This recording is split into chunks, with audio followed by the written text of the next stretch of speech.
പഞ്ചാബിൽ ഒറ്റഘട്ടമായി ജൂൺ 1 വോട്ടെടുപ്പ്. ആകെ 13 മണ്ഡലങ്ങൾ. പ്രതീക്ഷയോടെ കോൺഗ്രസും ആം ആദ്മിയും. പഞ്ചാബിൽ ബി.ജെ.പി. എന്തെങ്കിലും നേട്ടം പ്രതീക്ഷിക്കുന്നുണ്ടോ? പഞ്ചാബിൽ എന്തുകൊണ്ട് ബി.ജെ.പി. പിന്നിൽ?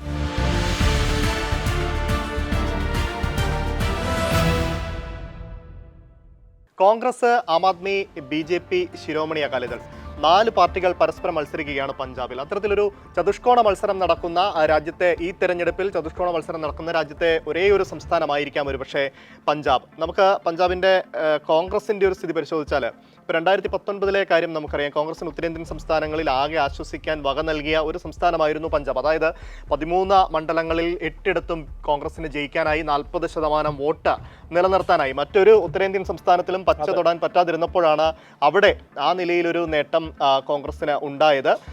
പക്ഷേ ഇത്തവണ വരുമ്പോൾ ആ സ്ഥിതി അങ്ങനെ തന്നെ തുടരുമോ എന്നുള്ള കാര്യത്തിൽ സംശയമുണ്ട്. പക്ഷേ അങ്ങനെ ഒരു തിരിച്ചടി കോൺഗ്രസിന് ഉണ്ടാവുകയാണെങ്കിൽ അതിന് കാരണം ബി.ജെ.പി. ആയിരിക്കില്ല, ആം ആദ്മി പാർട്ടി ആയിരിക്കുമെന്നുള്ളതാണ് അല്ലേ?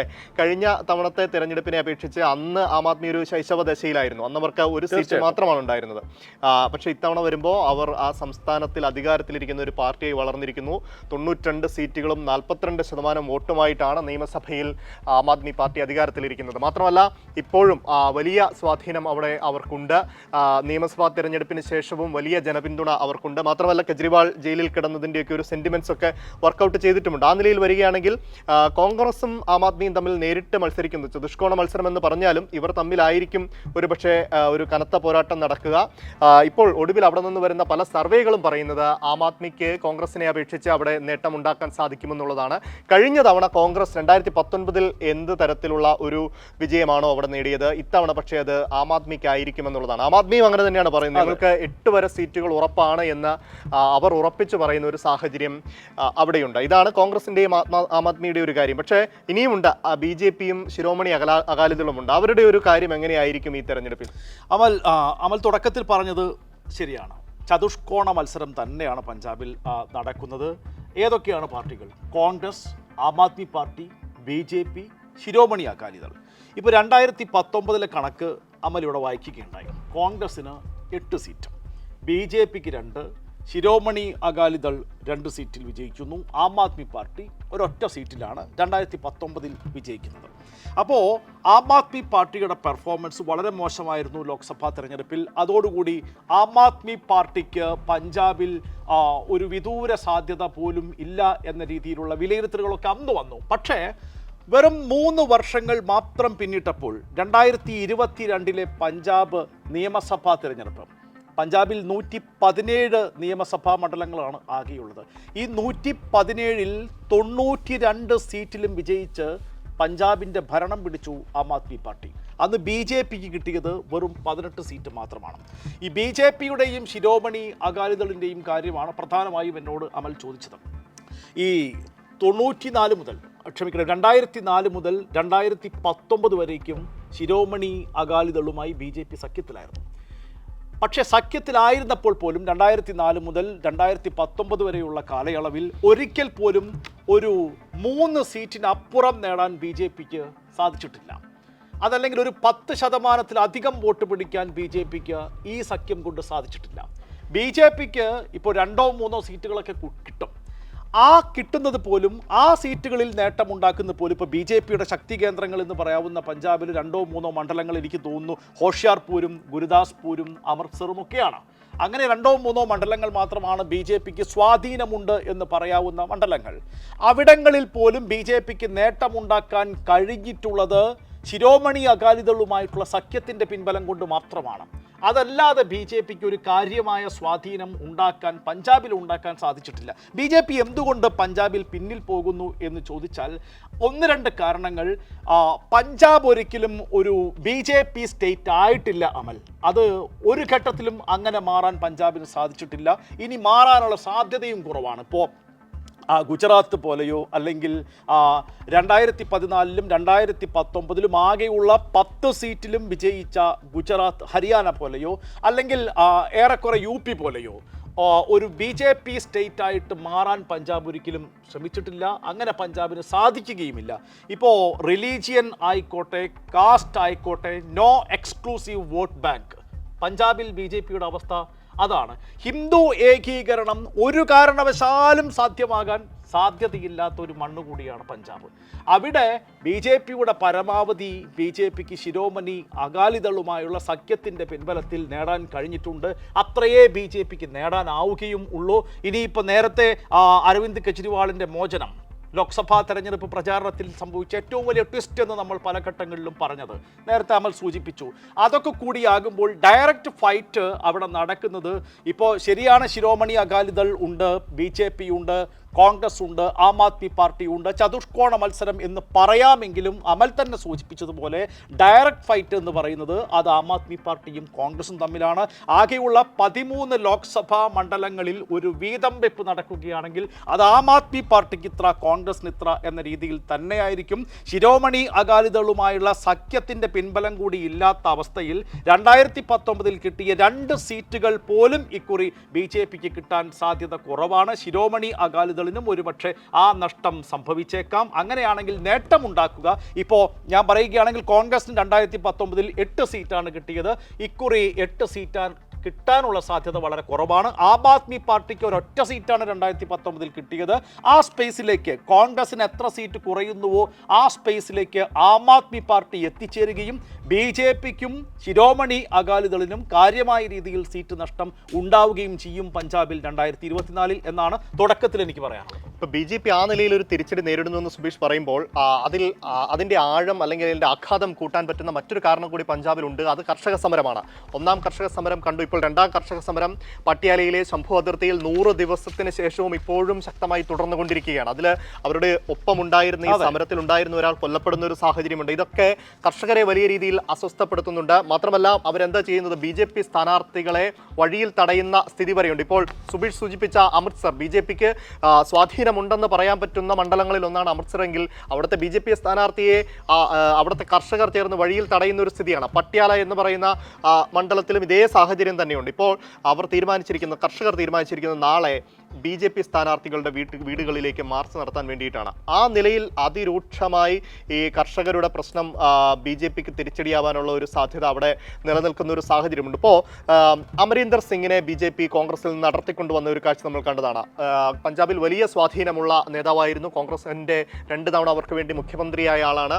പട്യാല രാജകുടുംബത്തിലെ പ്രധാനപ്പെട്ട ഒരാൾ കൂടിയാണ്. അങ്ങനെ അമരീന്ദർ സിംഗിനെ ബി ജെ പിയിലേക്ക് കൊണ്ടുവരുമ്പോൾ അവരുടെ ഒരു പ്രതീക്ഷ അങ്ങനെ ഒരു വ്യക്തിപ്രഭാവത്തിലൂടെയെങ്കിലും ചില്ലറ നേട്ടം അവിടെ ഉണ്ടാക്കിയെടുക്കാമെന്നൊരു കാര്യം അവർ കണക്ക് കൂട്ടിയിരുന്നു. പക്ഷേ ഈ തെരഞ്ഞെടുപ്പിൽ അമരീന്ദർ സിംഗ് പ്രചാരണത്തിന് പോലും ഇറങ്ങാത്തൊരു സാഹചര്യമുണ്ട് ബി ജെ പിക്ക് വേണ്ടി. അദ്ദേഹത്തിന് ഇറങ്ങാൻ സാധിക്കില്ല. ഇത്ര രൂക്ഷമായി കർഷകരുടെ ഒരു എതിർപ്പ് നേരിടുന്ന പാർട്ടിക്ക് വേണ്ടിയിട്ട് എങ്ങനെയാണ് അദ്ദേഹത്തിന് ഇറങ്ങാൻ പറ്റുക എന്നുള്ളൊരു ചോദ്യമുണ്ട്. ആ നിലയിൽ പ്രധാനമന്ത്രി പങ്കെടുത്ത യോഗത്തിൽ പോലും അമരീന്ദർ സിംഗ് എത്തിയില്ല എന്നുള്ളൊരു കാര്യമാണ് ബി ജെ പി എത്രത്തോളം അവിടുത്തെ വോട്ടർമാരിൽ നിന്ന് അകന്നു പോയിരിക്കുന്നു എന്നുള്ള ഒരു കാര്യം സൂചിപ്പിക്കുന്നത്. മാത്രമല്ല ഇതിലിപ്പോൾ എനിക്ക് തോന്നുന്നത് ബി ജെ പിയെ ഒരു തരത്തിലും ഒരു പ്രതിപക്ഷമാക്കാൻ പോലും അവിടെ ആം ആദ്മിയും കോൺഗ്രസും ഇഷ്ടപ്പെടുന്നില്ല.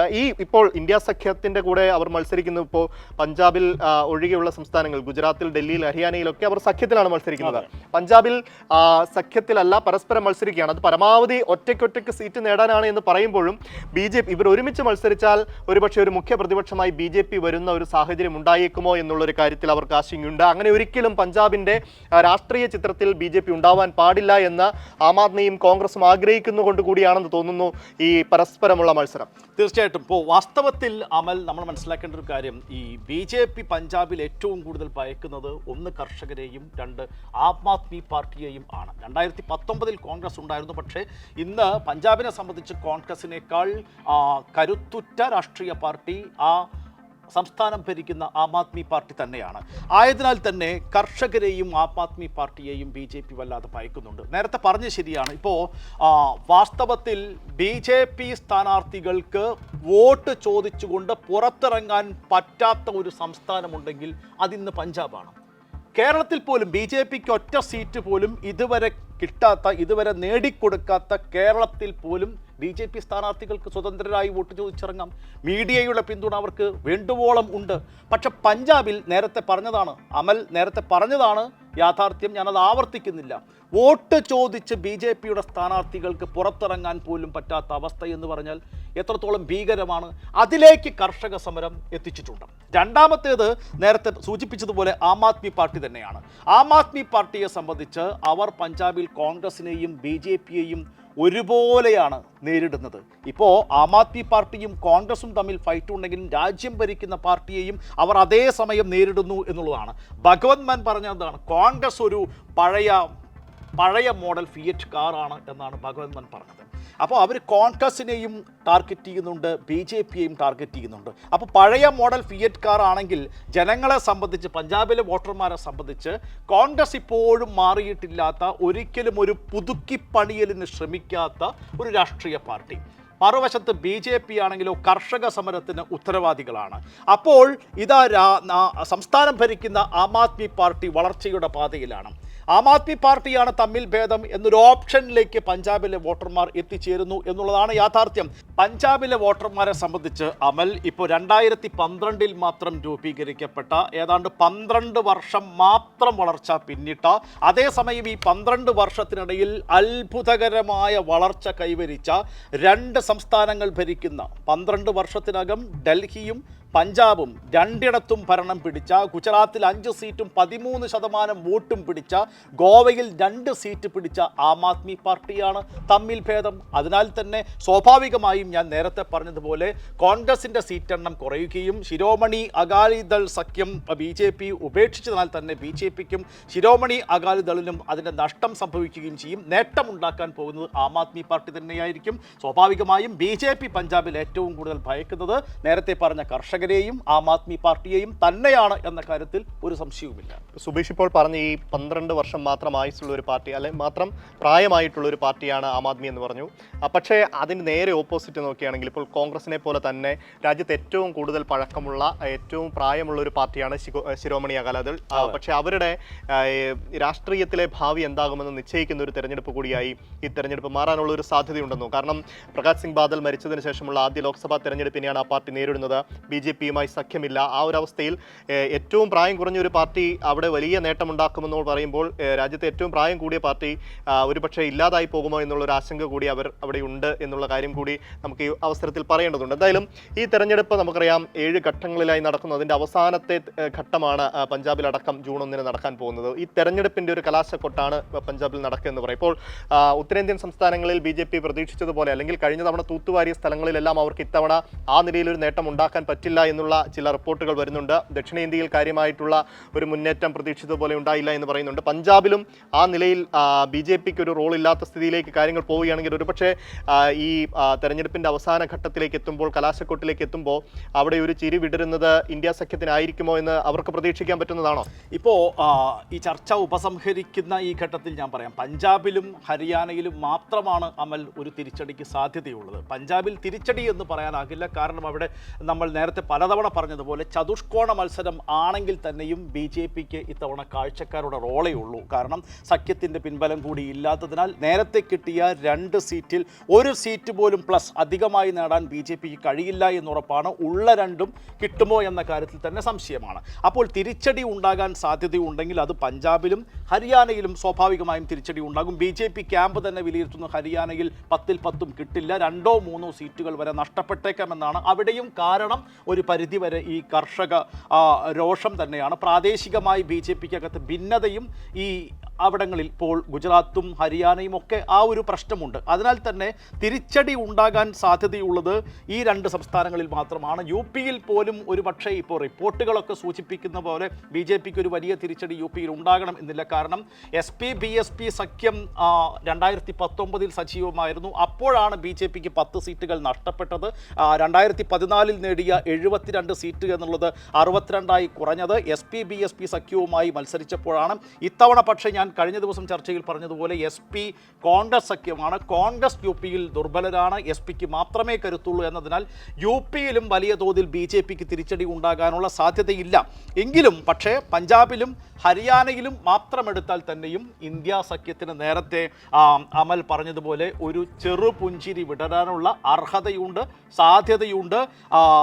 അത് ഇപ്പോൾ പഞ്ചാബിൽ സഖ്യമില്ല. നമുക്കറിയാമല്ലോ, ആം ആദ്മി പാർട്ടിയും കോൺഗ്രസും തമ്മിലാണ് ഫൈറ്റ് എങ്കിൽ തന്നെയും ഇപ്പോൾ 13-ൽ കോൺഗ്രസിന് എത്ര കിട്ടി, ആം ആദ്മി പാർട്ടിക്ക് എത്ര കിട്ടി എന്നാണെങ്കിൽ തന്നെയും എത്ര കിട്ടിയാലും അത് ഇന്ത്യ സഖ്യത്തിൻ്റെ അക്കൗണ്ടിലേക്കാണ് വരുന്നത് എന്നതിനാൽ തന്നെ സ്വാഭാവികമായും ഇന്ത്യ സഖ്യത്തിന് പഞ്ചാബിൽ ഒരു ചെറുപുഞ്ചിരിയല്ല, വളരെ മനോഹരമായ ഒരു പുഞ്ചിരിക്ക് തന്നെ അർഹതയുണ്ട്, അതിനുള്ള സാധ്യതയും ഞാൻ കാണുന്നുണ്ട്. ICL Finco, the intelligent choice.